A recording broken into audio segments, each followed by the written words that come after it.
Avec nous ce soir. C'est à nous de vous faire préférer le train. Vous vous rappelez de cette formule, certainement. Encore faut-il qu'il fonctionne bien. C'est intéressant ce que vous publiez. C'est passionnant et ça concerne beaucoup de Français.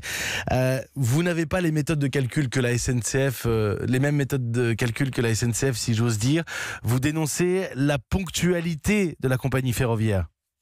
Alors, plus généralement, sur le sujet de la ponctualité et celui de la qualité de service dans le secteur ferroviaire en général, le but, là, dans cette publication, et c'est comme pour tout le reste des informations que nous avons publiées dans ce rapport, qui n'est pas uniquement centré sur la ponctualité, c'est de fournir une photo de la situation qui soit la plus claire et la plus détaillée possible. Je crois qu'il y a un principe de base, qui est que pour pouvoir s'améliorer, il faut d'abord un diagnostic qui soit clair et partagé. C'était l'objectif de notre travail. Donc là, les chiffres, qui sont publiés, on va y revenir, je pense, c'est le reflet de la réalité, de ce qui s'est passé en 2017. Alors je dis pas qu'ils sont bons ou qu'ils sont mauvais, je dis simplement que maintenant ils ont le mérite d'exister et d'être publics. Et ça donnera ensuite les possibilités aux acteurs, à la fois à la SNCF, mais aussi par exemple aux régions pour ce qui est des TER, de s'en saisir pour améliorer les choses. Non, mais ce que vous dites, Nicolas Quinones, et si je lis entre les lignes, c'est que là où vous réclamez de la transparence, il y a une forme parfois d'opacité du côté de notre compagnie ferroviaire nationale. En particulier, c'est pour ça que je vous posais cette question sur la ponctualité. Alors, il y a surtout le souci de pouvoir parler de la même manière à tout le monde sur des chiffres qui soient notamment sur la qualité de service qui touche tout le monde, comme vous le dites.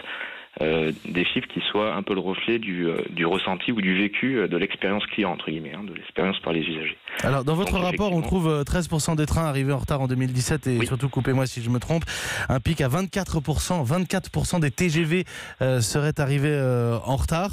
Comment est-ce qu'on explique ces différences de calcul entre votre méthode et celle de la SNCF, Nicolas Quinones ? Donc là, pour les TGV, effectivement, il y a à peu près un quart des TGV qui arrivent avec plus de 5 minutes de retard au terminus. Il y a une forme de logique parce que les TGV parcourent à peu près 500 km, alors que les TER, c'est à peu près 80 km de bout en bout. Donc il y a cet effet-là de distance entre les TER qui parcourent des plus courtes distances que les TGV. Ensuite, il y a aussi le fait que les TGV, lorsqu'il y a des heures de pointe, effectivement, le vendredi après-midi, par exemple, donc il y a un taux de retard qui est plus important et ça se voit également dans les heures de pointe de semaine, TER, Transilien.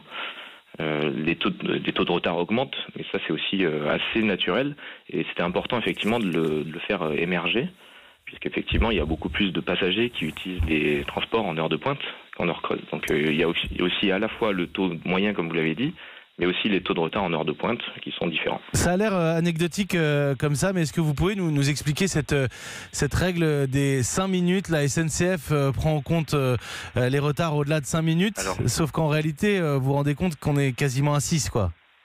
Oui, effectivement, ça c'est un point qu'on voulait clarifier déjà l'année dernière, Lorsqu'on parle d'un taux de retard à 5 minutes, c'est vrai que assez logiquement, on est en tête de penser qu'à 5 minutes et 1 seconde, on est au-delà de 5 minutes.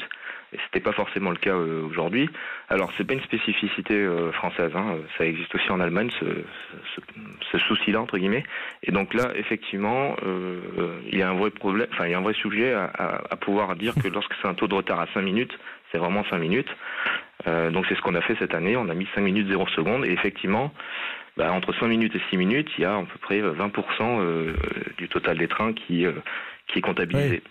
Là où la SNCF s'engage à calculer le retard à partir de 5 minutes et donc 0 secondes, 1 seconde, vous vous rendez compte que ces retards, elle les comptabilise en réalité à 5 minutes et 59 secondes, tant qu'on n'a pas passé la barre des 6. Merci Nicolas Quinones, responsable de l'Observatoire des marchés de l'ARAFER, c'est l'autorité de régulation des activités ferroviaires et routières. Merci d'avoir répondu à nos questions. Question préoccupante pour beaucoup de Français que celle de la ponctualité, notamment ponctualité des trains.